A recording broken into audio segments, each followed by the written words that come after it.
Hello everyone, কেমন আছো সবাই? আশা করি সবাই খুব ভালো আছো।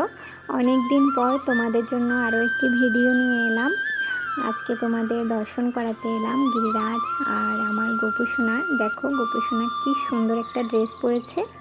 এই ড্রেসটা ছিল তোমার গোলাপি হালকা পিঙ্ক কালারের মধ্যে।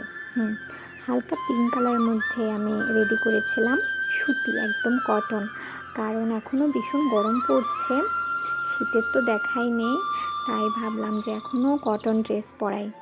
তো আজকে এই কটন ড্রেসটা পরালাম। এটা কুচি দেওয়া।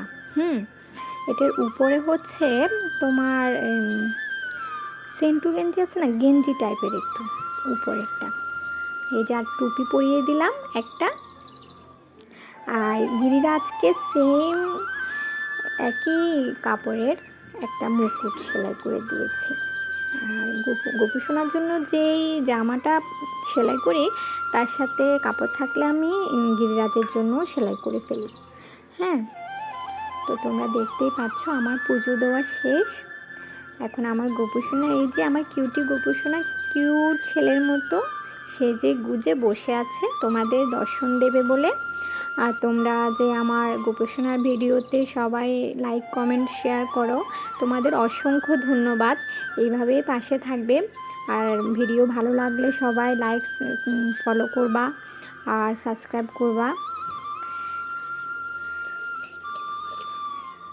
এটাই বলার ছিল। তো তোমরা সবাই দর্শন করো আমার গোপুসোনা।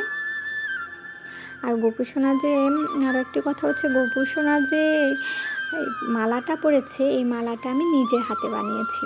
এগুলো হচ্ছে ছোট পুঁতির মালা।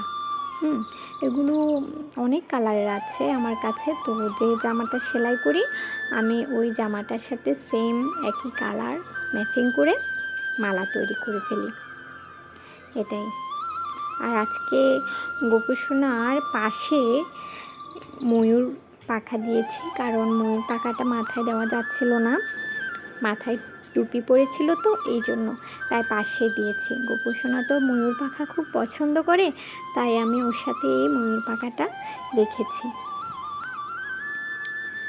তো আজকে এই পর্যন্ত ভিডিও। সবাই ভালো থাকবে।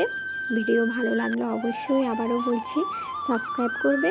হরে কৃষ্ণ, রাধে রাধে, সবাই ভালো থেকো।